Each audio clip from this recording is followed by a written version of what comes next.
নমস্কাৰ হোম পৰীক্ষাৰ্থী সাধাৰণ জ্ঞানৰ এটো আমাৰ পাৰ্ট 13 হয় প্ৰথম কোৱেশ্চন ভাৰতৰ মুঠ ৰাষ্ট্ৰীয় পথৰ সংখ্যা কিমান অপচন কেইটা হৈছে 599 560 650 আৰু 450 শুদ্ধ উত্তৰটো হৈছে ভাৰতৰ মুঠ ৰাষ্ট্ৰীয় পথৰ সংখ্যা হৈছে 599 টা অপচন এ হৈছে শুদ্ধ উত্তৰ আৰু পিছৰ প্ৰশ্ন ৰাষ্ট্ৰীয় বিজ্ঞান দিৱস কোন তাৰিখে পালন কৰা হয় অপচন কেইটা হৈছে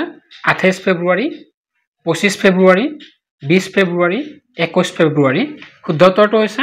ৰাষ্ট্ৰীয় বিজ্ঞান দিৱস পালন কৰা হয় ফেব্ৰুৱাৰী মাহৰ 28 তাৰিখে অপচন এ হৈছে শুদ্ধ উত্তৰ তাৰে পিছৰ প্ৰশ্ন ভাৰতৰ সামুদ্ৰিক সীমাৰ দৈৰ্ঘ্য কিমান অপচন কেইটা হৈছে 7516 5000 3508 4500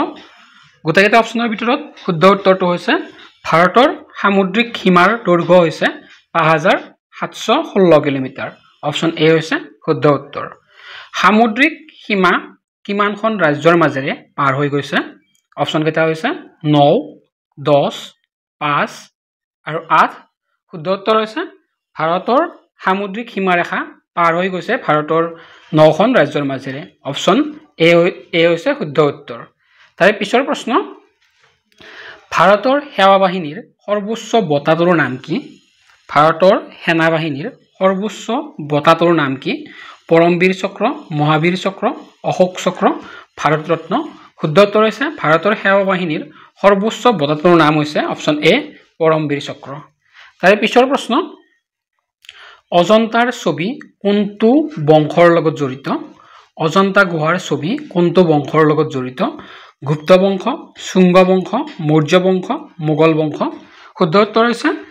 অজন্তাৰ ছবি গুপ্ত বংশৰ লগত জড়িত অপচন এ হ'ব শুদ্ধ উত্তৰ তাৰে পিছৰ প্ৰশ্ন চিল্কা হ্ৰদ কোনখন ৰাজ্যত অৱস্থিত চিল্কা হ্ৰদ কোনখন ৰাজ্যত অৱস্থিত উৰিষ্যা গুজৰাট বিহাৰ মেঘালয় শুদ্ধ উত্তৰ হ'ব চিল্কা হ্ৰদ অৱস্থিত উৰিষ্যা ৰাজ্যত অপচন এ হৈছে শুদ্ধ উত্তৰ তাৰে পিছৰ প্ৰশ্ন কইনা বান কোনখন ৰাজ্যত অৱস্থিত কইনা বান কোনখন ৰাজ্যত অৱস্থিত option A Madhya Pradesh option B Maharashtra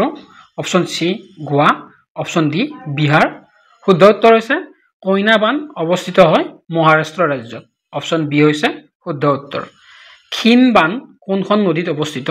ক্ষীণ বান কোনখন নদীত অৱস্থিত তলত দিয়া বিকল্পকেইটাৰ ভিতৰত শুদ্ধ উত্তৰটো হৈছে ক্ষীণ বান অৱস্থিত ৰবি নদীৰ পাৰত ৰবি নদীত ক্ষীণ বান অৱস্থিত অপচন এ হ'ব শুদ্ধ উত্তৰ তাৰে পিছৰ প্ৰশ্ন পুষ্কৰ হ্ৰদ কোনখন ৰাজ্যত অৱস্থিত ৰাজস্থান মধ্যপ্ৰদেশ বিহাৰ গোৱা শুদ্ধ উত্তৰ হ'ব পুষ্কৰ হ্ৰদ অৱস্থিত ৰাজস্থানত অপচন এ শুদ্ধ উত্তৰ নেহেৰু ট্ৰফি কোনটো খেলৰ লগত জড়িত নেহেৰু ট্ৰফি কোনটো খেলৰ লগত জড়িত ফুটবল হকি বেডমিণ্টন দবা শুদ্ধ উত্তৰ হৈছে নেহেৰু ট্ৰফি ফুটবলৰ লগত জড়িত অপচন এ হৈছে শুদ্ধ উত্তৰ দীপিকা কুমাৰী কোনবিধ খেলৰ লগত জড়িত দীপিকা কুমাৰী কোনবিধ খেলৰ লগত জড়িত ধনুৰ্বিদ ফুটবল হকি ক্ৰিকেট শুদ্ধ উত্তৰ হৈছে দীপিকা কুমাৰী তেওঁ ধনুৰ্বিদ খেলাৰ লগত জড়িত অপচন এ হ'ব শুদ্ধ উত্তৰ নেক্সট ভগীৰথী আৰু অলকানন্দাৰ সংগমস্থলীৰ নাম কি অপচন কেইটা হৈছে দেৱপ্ৰয়াগ প্ৰয়াগৰাজ অলকানন্দা সংগম তীৰ্থ শুদ্ধ উত্তৰ হৈছে ভগীৰথী আৰু অলকানন্দাৰ সংগমস্থলীক দেৱপ্ৰয়াগ বুলি কোৱা হয় অপচন এ হ'ব শুদ্ধ উত্তৰ কুৱেশ্যন নম্বৰ 277 অসমৰ দ্বিতীয় প্ৰধান নদীটোৰ নাম কি অসমৰ দ্বিতীয় প্ৰধান নদীটোৰ নাম কি বৰাক সোৱণশিৰি জীয়া ভৰালী কপিলী শুদ্ধ উত্তৰ হৈছে অসমৰ দ্বিতীয় প্ৰধান নদীটোৰ নাম হৈছে অপচন এ বৰাক তাৰে পিছৰ প্ৰশ্ন আয়তনৰ ফালৰ পৰা অসম ভাৰতৰ কিমান শতাংশ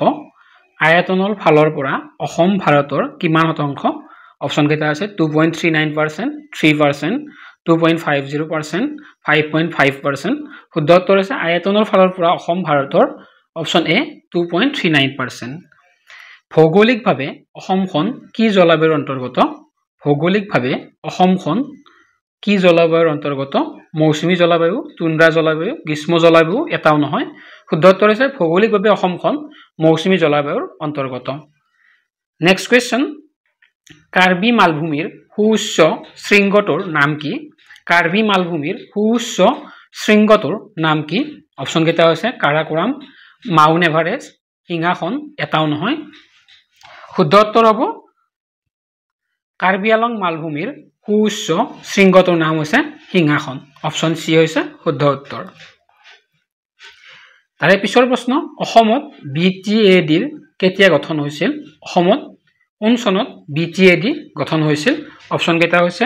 2003 2004 2005 2002 শুদ্ধ উত্তৰ হ'ব অসমত বিটিএডি গঠন কৰা হৈছিল 2003 চনত তাৰে পিছৰ প্ৰশ্ন কোন চনৰ পৰা অসমৰ ৰাজধানী দিছপুৰ বুলি জনা যায় কোন চনৰ পৰা অসমৰ ৰাজধানী দিছপুৰ বুলি জনা যায় অপচন কেইটা হৈছে 1973 1975 1985 1995 শুদ্ধ উত্তৰ হৈছে 1973 চনৰ পৰা অসমৰ ৰাজধানী দিছপুৰত স্থাপন কৰা হয় নেক্সট কোৱেশ্চন শান্তি নিকেতনৰ প্ৰতিষ্ঠা কোনে কৰিছিল শান্তি নিকেতনৰ প্ৰতিষ্ঠা কোনে কৰিছিল